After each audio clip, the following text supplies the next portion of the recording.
Welcome everyone to Craft Life. So how do you all feel about using social media as one of your business's primary marketing tool? Well, social media in today's world can absolutely be your business primary marketing tool, but if you use it correctly, and this means by outlining all your objectives, basically outlining your ROI, everything that you do out there, you have to realize what's the benefit of you doing it. Also, you need to do a deep and realistic research about your competition and your target avatar or persona. Stay up to date on new current trends on social media and establish your most important matrix depending on what platform you're going to be using. And lastly, create engaging content. There have been tons of personal brands and businesses that thrive solely on using social media as a primary source. Some only use one platform, such as TikTok, Snapchat, YouTube, Instagram, and Facebook. But one of the key usage that can create long-term effects of social media for your personal brand or your business brand is the ability to leverage social media platforms to increase your relationship with your target audience. And this can be accomplished by providing them with entertainment, education, and inspiring them, or a combination of all three. And to help further drive this home, our guest on today's episode is Doug Farrell, who is the brand marketing manager at Due South Brewing. So everyone, give it up for Doug. Thanks for joining us, man. Hey, thanks for having me, Sam. It's a pleasure. Absolutely. So before we get started, let's talk about you, man. Let's get a little background about you and how you got into the craft beer world. Sure. So I got into the craft beer world probably as most people do by just kind of experiencing craft beer and seeing how it's a lot different from kind of what we in college or whatnot experienced, the whole macro lager, the Bud Light, Miller Lite, et cetera. For me, honestly, it was one of those college parties where a friend of mine brought in some Belgian beers, some beers I'd never heard of. I didn't realize what they were. They just blew me away in their flavor, the character to it. There was depth to it. The 9 to 10, 11% alcohol didn't hurt either. And it just really opened my eyes to what beer could be. And it didn't have to just be this 4%, whatever. So that really kind of got my mind going on that whole side. Now on the professional side, I've come through the media game, as it were, like journalism and production. And this is before you got into craft brewing, right? This is before I got into craft beer, yes. This was 2008 or so, kind of back in the day now. A bit ago, just really was pushing into that corporate media landscape, worked the tabloids down here, magazines, things like that. And then just really decided at one point I didn't want to do the whole corporate the big corporate stuff anymore. I want to do something that was fun and exciting for myself. It was getting to a point where I just didn't really want to deal with any of that kind of stuff and started actually writing for the New Times. Okay. So those of you down here in South Florida are probably familiar with Miami New Times right now. There was a Broward Palm Beach for a couple of years. Basically worked for them freelance for a few years and really got my start in there. Rebecca was my editor at the time. She actually was just like a friend of a friend and heard I liked beer and said, hey, why don't you start writing? And that kind of knocked me into this whole game. And here we are today. So it's kind of crazy. Yeah. Very cool. So tell us about Due South, man. Yeah. So Due South Brewing Company, we are I like to say it's the oldest production brewery in South Florida, in production meaning that the brewery is focused on beer for the market. Okay, so this is beers to bars, restaurants, grocery stores. We are very, very lucky to own our own canning line. So we've had that, I believe, since 2013 is when it first kind of popped up, end of 2013. So a very long time. We opened in 2012. So it wasn't too far later than when we opened that we got that canning line. So our owner, Mike, was really into kind of that cutting edge of craft beer in cans. There weren't many back in 2013. Yeah. Oscar Blues really pushed it out and got people to go, you know what? Beer doesn't suck in a can. It's actually better. So now we've grown to the fact that we are in I believe, 27 or 29,000 square foot warehouse. It's enormous. Tap room there. Yeah, it's monstrous. And we distribute our beers from Key West to now like Fort Walton Beach, Pensacola area, and pretty much everywhere in between in Florida. That's awesome. Well, now we go into today's topic. How do we leverage social media to increase the relationship with our target audience? To me, the most important thing that you need to be doing on social media is creating good content. I know they say content is king. Content is always king. If you don't have good content, everything else that you're doing is going to be a smokescreen to getting followers or getting your engagement up. So that's really the first thing. So I can't stress it enough. Make good content. Be very cognizant about the content that you're creating as well. Don't just make content for the sake of making content. That'll help you in the short term, but it doesn't draw people back to your profile, doesn't bring people back to your page. And I'm speaking mostly Facebook and Instagram here. So at Due South, those are our two social media platforms that we focus on. We did do a bit on Twitter for a few years, but that you've got to be on almost 24/7 to really keep things going. You brought up a good point, because just because your business is starting doesn't mean that you have to be on all these different platforms. You got to figure out where your target audience actually lives in and which one is actually going to be your business's best feasibility to use. And that doesn't mean for you to be on TikTok, for you to be on Snapchat, for you to be on YouTube. So if it doesn't make sense for you to do all those, then it doesn't make sense. So if you find those true platforms, like you guys said, Instagram and Facebook is kind of your true platforms. That's where, put all your information out to your target audience. Then those are the platforms that you should use.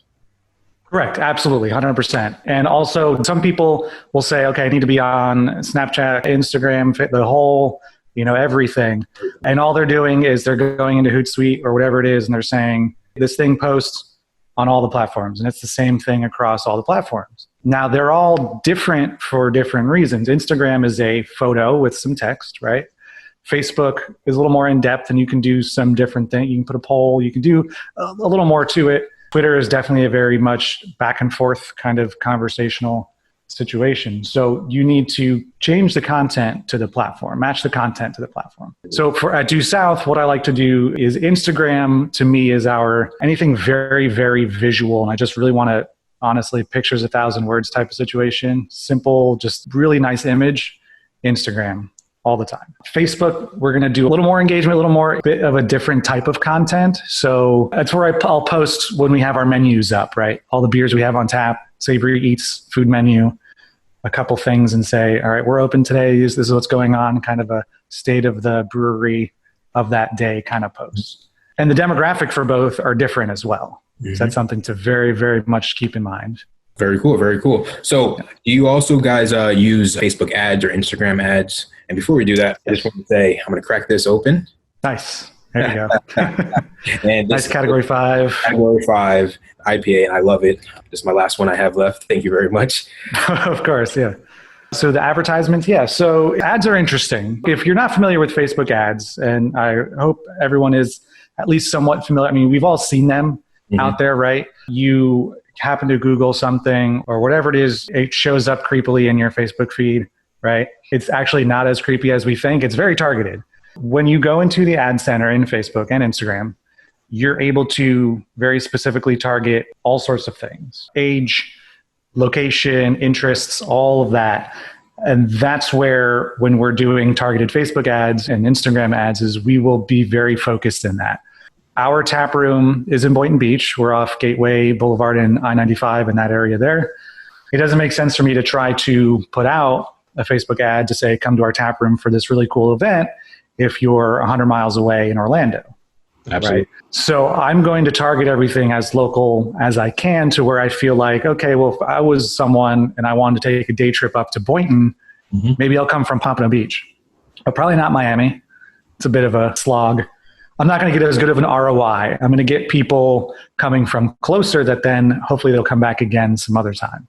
But I'll target them for other things. So when we reintroduced the Tallahassee, the Panhandle market, it's a little bit west of Tallahassee. We did a little bit of a target in there to just say, we're here, right? Just to people who like beer, who like craft beer, just to kind of sprinkle things out there. And you can target people that like craft beer, like other breweries, things like that. One that I really enjoyed doing, because I think it showcases how you can be a little different, is we were doing craft fairs, monthly craft fairs. Basically local crafters, artists, things like that would come out, set up a table, sell their things on a Saturday, right? And I would target people who are into kind of arts and crafts in the area to showcase this kind of thing that they probably weren't looking for necessarily, or they might not have been fans of our brewery before, but figure, hey, if they're going to come out once a month, it might be something, maybe they are beer fans, they just don't know about us. Exactly. Great. So what else are you guys using? Not to get into much of your strategy, but what are you guys actually doing to kind of foster that relationship with people who come and visit your brewery, or the people who've enjoyed your beers through, you have distribution in what other places? Just the state of Florida, but pretty much everywhere except for the Jacksonville Okay. market right So now. like Publix, Walmart's. Oh, where? Yeah, Publix, like the big grocery stores, Total Wine, Publix, Whole Foods, Trader Joe's. Those are like big ones, what they would call chain accounts. And then independents, so everyone else is, CJ's Liquor or whoever it is. And then the restaurants, things like that. So what are you guys doing on social media to kind of foster that relationship for those people who do love your products? Some are not close to your brewery, but some are. How do you create that relationship through social media? That's the tough try. It's what everyone's trying to get at. For us, or for me, my goal is to get people excited for beer, which is pretty easy to do for the most part. There's a lot of beer out there that people are going to get really excited for no matter what, right? This is going to be your hazy IPAs, your fruit slushy beers that have funky labels and whatnot. No matter what these other breweries are going to do, they're going to put a picture of it on Instagram and it's going to get 1,000 likes, right? People go crazy for it. Our demographic is a little older. We brew a little more traditional in our beers for the most part. Mm-hmm. We do crystal clear IPA, American style, like kind of West Coast-ish IPA. I know it's crazy. We do category 5.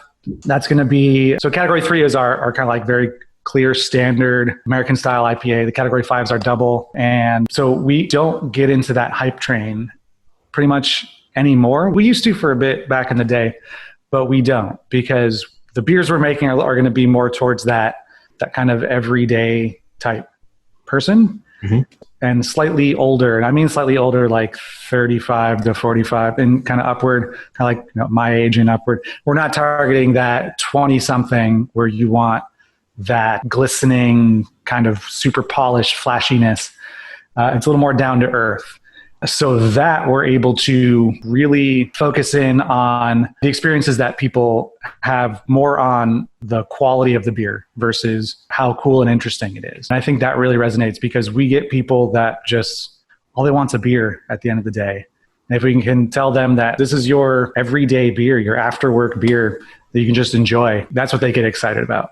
Well, that makes sense because if you are producing products, you're producing products obviously to the market that's going to value your product. So staying within, the more traditional style, if you guys have an audience for that, then that's great. And that's what you guys are doing on social media is, pandering to that audience. And that's what, I see a lot of companies too, is like their marketing is mixed. They're trying to stay up with the hype, but they are more of a traditional brewery and they're losing that identity when you're actually targeting for your core audience. They're like, well, we kind of like these type of beers. Right.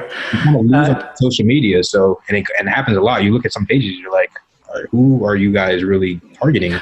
Right. And that's the big thing is finding your brand identity, your brand voice. And now Due South, it's something that we've spent a very long time, many iterations on trying to say, what exactly are we trying to convey with everything that we're doing? Our branding, what the can labels look like, the names of the beers, what the beer styles are.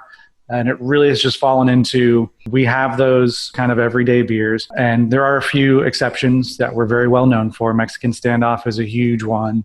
That's a 8.5% strong stout with chocolate, vanilla, cinnamon, and habanero peppers. Right, my house. Yeah, it's fantastic beer, but that's not even close to what we normally would go for on our normal thing. I mean, we make an amber ale. It's Island Sun Amber. We have our Coastline Lager. We have our Paradise Pale Ale. We're doing these very Florida-themed beers. Of course, with our notable kind of main exception to all of this with the Caramel Cream Ale. This is kind of just the odd one out of everything that we do, but it is such a good seller. It's what we're almost mostly known for, or almost, notoriously known for. This beer sells so well because it's very unique. It's our unique selling point, right? Our USP that honestly makes it easy for me to really just kind of throw out there at any time because it's this loving relationship with Caramel Cream, which is awesome to see. Yeah. Yeah. That's awesome. That's awesome. So to wrap this up, if you're basically brand new and you're trying to use social media to kind of create a following, what kind of tips can you impart on somebody who's like, kind of brand new, or just basically really want to dial into their target audience and provide them, with good content that they're always wanting to comment, and, share? What process would you go through, or what kind of tips would you provide somebody? If we're looking brewery specific, I would say first off, make good product. Okay. Have a great product, have something that people are going to want to buy, whether you're shouting it from the rooftops or not, because ultimately what your social media messaging is basically just a feedback loop for your evangelical customers, right? The people who are already into your product, they're going to come to your page, they're going to like it, they want to follow what's going on. So all you're doing is you're producing a feedback loop for them to continue to engage and to spout out how awesome it is. As much as it's awesome for you to create something really cool on social and say, look how awesome this product is, it doesn't compare to that person that really likes it telling their friends, hey, you need to buy this. It's awesome beer. I love it. It's my favorite. They'll go, okay, great. They'll go after that. So make something great. And two is to frame it in a way that supports what I call emotions, or like an emotional presence. I would recommend someone new starting out, go follow Allagash Brewing on Instagram. It is by far probably the best brewery Instagram that exists. The photography is phenomenal. It's moody. It's got the emotions out there. You're like, I just want to be in that Instagram post all the time. You know what I mean? You just want to exist there. And then the beer is there as well. And so you're always put into that mindset. It's almost in that Coca-Cola kind of corporate thing where they put advertisements everywhere. The Coke product isn't always the focus, but it's there, right? And you just kind of, it gets at you. So really, to me, those are the two biggest things I would say is make a really good product and showcase that product well. Don't just take pictures of stuff and go, hey, we're open today. And you just go to your tap room and take a picture and be done with it, right? Think about it, frame things, do good lighting, make the colors look nice. Just like put some thought into it and you're fine. You're ahead of 90% of people out there at that point. So what I gathered from this too, as well, from what you said, is like the whole Coca-Cola analogy. Sometimes not only that social media is also to showcase your product, but it's also to showcase your brewery and who you guys are and your environment. Like you said, sometimes you can draw people into your environment by just showing people being happy at your brewery, not even a product specific, but more of the mood, the environment. And that brings people in too, because, sometimes people are in a funk, like, oh man, that place looks really cool. Take somebody out over there to have a good time, just to relax. And, I might not be a beer drinker, but it's a great atmosphere to just hang out. They have games, they have this going on. So there's a lot of things that you can do on social media to really drive home for your target audience, as well as people who are trying to explore new things. So I definitely really appreciate everything that you partner us with. And so if you're in the South Florida area, or in just, you want to check out great breweries, Due South Brewing is one of them. And like you said, you're in Boynton Beach. The exact address is 2900 High Ridge Road. And that's going to be warehouse number 3. Or how do you guys say that? Number 3? Yeah, it's Suite 3. It's basically, you go around back the parking lot there, you'll see Savory Eats container kitchen outside, and we're like the entire thing. Just don't go in the marble or the paint shop, and we're the other one. So, or you can if you need marble or some paint. I don't know. And especially during this COVID time, like I went up there last week, and you guys had a lot of people, a lot of space. It's very clean. They have a food truck out back. Great food. I was sticking with a classic burger, and it was amazing. And like I said, great beers. You can also check them out on Facebook. That's going to be Due South Brewing, and that's going to be for Instagram and Untapped. So definitely check these guys out. If you are up in the Panhandle of of Florida, you guys have distribution up there at the Publix's, the Walmarts, right? And the Total Wine. Yeah, Publix. I don't know if they have Total Wines up there. I'm not too sure, but I know Publix has a lot of independent places pretty much across the state of Florida. You can find Due South beer. Basically, anywhere that sells good craft beer, you should be able to find something of us. Perfect. Boom. And that concludes this episode on how to basically use your social media to create that engagement with your target audience. My man, Doug, thank you so much from Due South. We appreciate you, and everybody have a good one. All right. Thanks, Sam.